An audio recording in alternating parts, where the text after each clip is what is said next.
আসসালামু আলাইকুম রহমতুল্লাহি ওয়া সম্মানিত দর্শক, 1975 সালের বিয়োগাত্মক এবং নির্মম মানবতা বিরোধী অপরাধ এবং খুন, এবং সেই খুনের অন্যতম পিতা, মাস্টার প্ল্যানার এবং বাস্তবায়নকারী মেজর ডালিম 2024 সনের এই অস্থির বাংলায় তাকে নিয়ে একদল মানুষ উল্লাস প্রকাশ করছে এবং একজন খুনিকে নেতা বানানোর জন্য, একজন খুনিকে পূজনীয়, সম্মানীয় নায়ক বানানোর জন্য বহু মানুষ সংঘবদ্ধভাবে পর্দার আড়ালে এবং পর্দার আড়ালের বাইরে রঙ্গমঞ্চে, নাট্যমঞ্চে তারা নৃত্য করছে।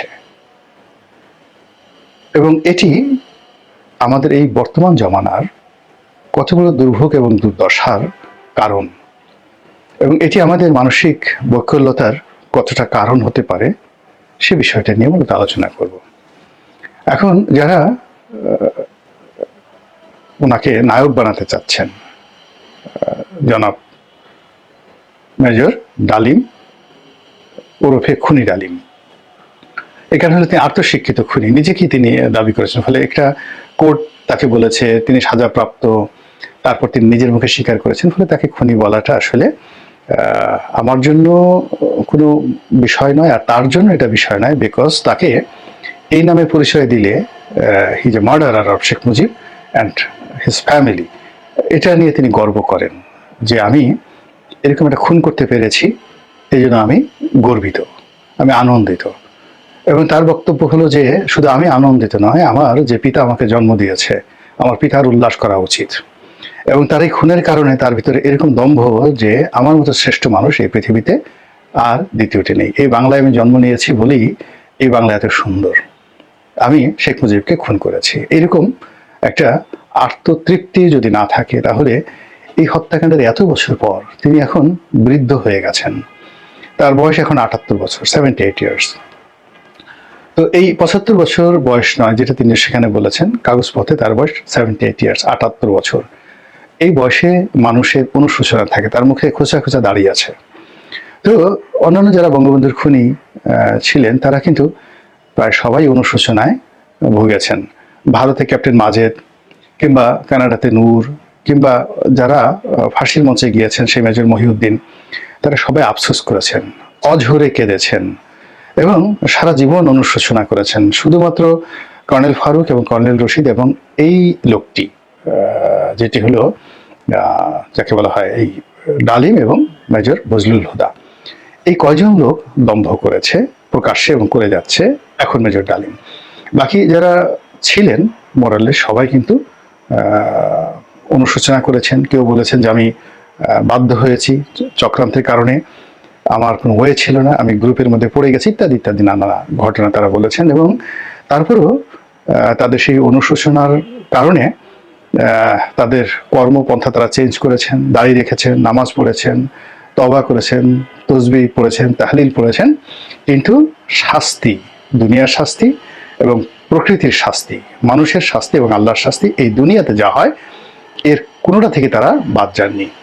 এখন এই যে লোকটি 78 বছর বয়সে, তার মধ্যে কোনো অনুশোচনা নেই, বরং এই বয়সে তার মনে হচ্ছে যে তার এই কাজ করার মানে তার জন্য বিরাট একটা দায়িত্ব এবং কর্তব্য ছিল।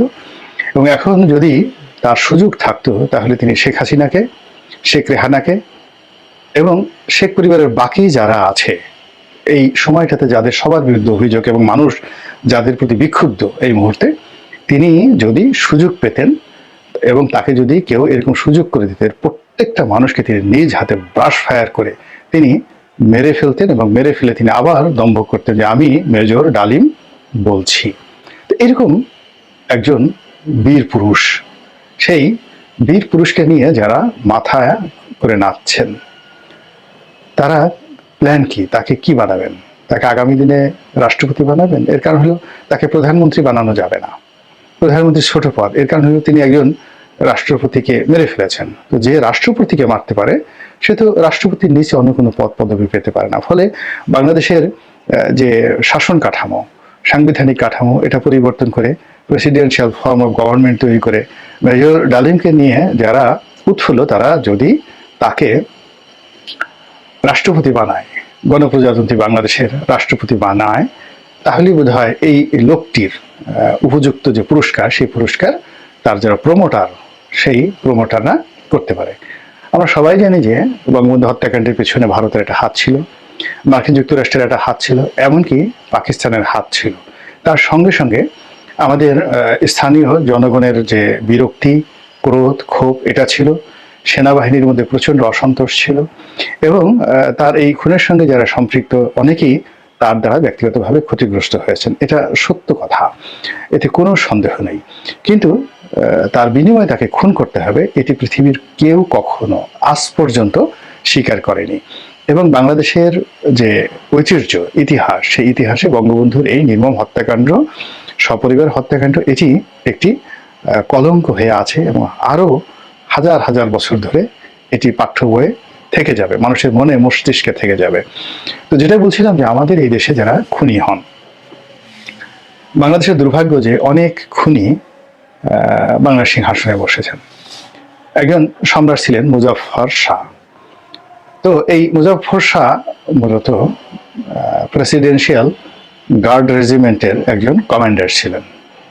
ইথিওপিয়া বাড়ি, আজকের যে ইথিওপিয়া একসময় আবিসিনিয়া ছিল, কাফরি। তো বাংলাদেশের যে ইলিয়াস শাহী বংশ, সেই বংশের যারা রাজা, তারা চিন্তা করলো যে এই প্রাসাদ রক্ষা করার জন্য এখন যেভাবে এসএসএফ আছে, তো ওভাবে তাদের জামানাতেও এসএসএফ ছিল, যারা মানে প্রাসাদ পাহারা দিত। তো সেনাবাহিনীর সবচেয়ে চৌকুশ দল, সবচেয়ে বিশ্বস্ত লোকদেরকে দায়িত্ব দেওয়া হতো। ওয়েল ট্রেন, গেরিলা যুদ্ধে তারা যাকে বলা হয় পটু, এবং একই সঙ্গে সঙ্গে তারা রাজার জন্য জীবন দিতে প্রস্তুত। তো এই কাজ করার জন্য সারা দুনিয়াতেই এরকম যাদের রক্ত ভালো, বংশ ভালো, এরকম লোকদেরকে নেওয়া হয়। যেমন নেপালের গোর্খা, এই সম্প্রদায়টি এতটা বিশ্বস্ত এবং এতটা যোদ্ধা যে এখনো পর্যন্ত ব্রিটিশ রয়্যাল আর্মিতে যে রানী বা রাজার যে গার্ড রেজিমেন্ট রয়েছে, সেখানে গোর্খা সৈন্যদের সেখানে সসম্মানে নিয়োগ দেওয়া হয় এরকম। তো ওই সময়টিতে সবাই এরকম বিশ্বস্ত জাতিগোষ্ঠীকে খুঁজতেও প্রাসাদে নিয়োগ দেওয়ার জন্য সারা দুনিয়াতে। তো বাংলার ইলিয়াস শাহী বংশ তারা করলো কি, ইথিওপিয়া থেকে এরকম একটা প্ল্যানের নাম শুনলো এবং সেখান থেকে আনলো, এবং সেই বাহিনীর প্রধান ছিলেন মুজাফফর শাহ।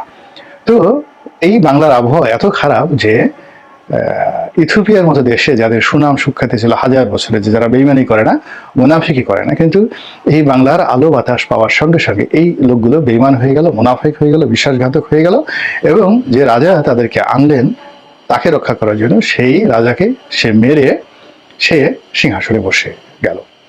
এবং বেশ কয়েক বছর তার সেই অত্যাচার, দুরাচারের যে শাসন, এটি কিন্তু বাংলাদেশে চলছে। তো এরকম হত্যাকারী বাংলার সিংহাসনে বসেছে, বহুবার এরকম ঘটনা ঘটেছে। আর নিজ পরিবারের মধ্যে পিতা সন্তানকে খুন করেছেন, সন্তান পিতাকে খুন করেছেন, তারপরে সিংহাসনে বসেছেন, এরকম ইতিহাস বাংলাদেশে অনেক অনেক আছে।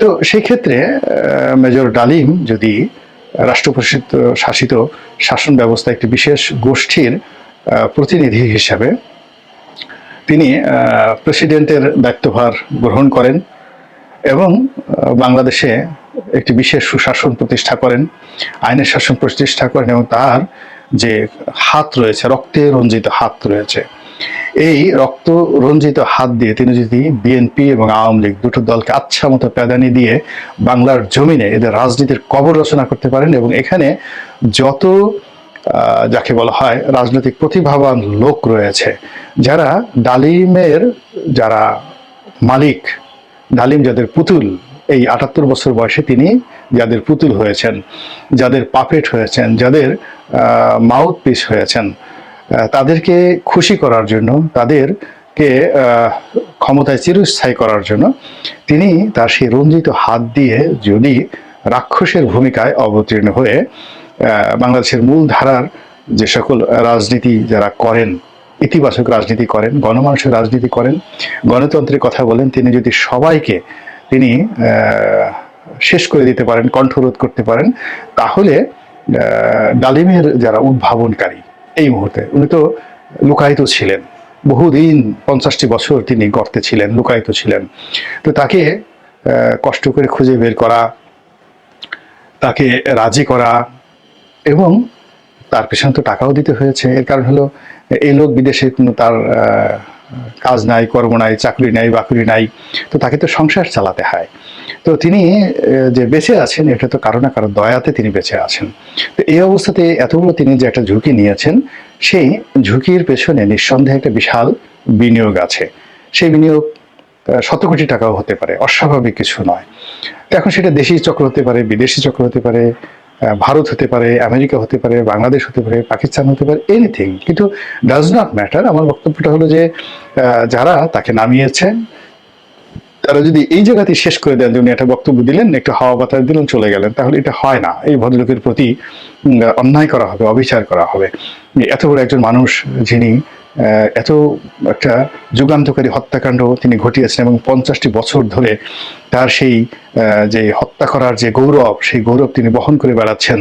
বুক ফুলিয়ে তিনি, সিনা উঁচু করে তিনি এখনো বলছেন, আমি বেঁচে আছি শেখ হাসিনাকে মারার জন্য, আমি বেঁচে আছি অন্যান্য যারা আমার সাথে বিরোধিতা করেছে, বেইমানি করেছে, তাদেরকে মারার জন্য। এরকম দুঃসাহসী সুপুরুষ বাংলাদেশে অন্য কেউ নেই। এমনকি কর্নেল ফারুক, কর্নেল রশিদ, তারাও হাউমাউ করে কেঁদেছেন। কিন্তু সেখানে তিনি এই সময়টাতে সাহস করে এসেছেন, বা তাকে আনা হয়েছে যারা এনেছেন, তারাও তো যথেষ্ট সাহসের পরিচয় দিয়েছেন।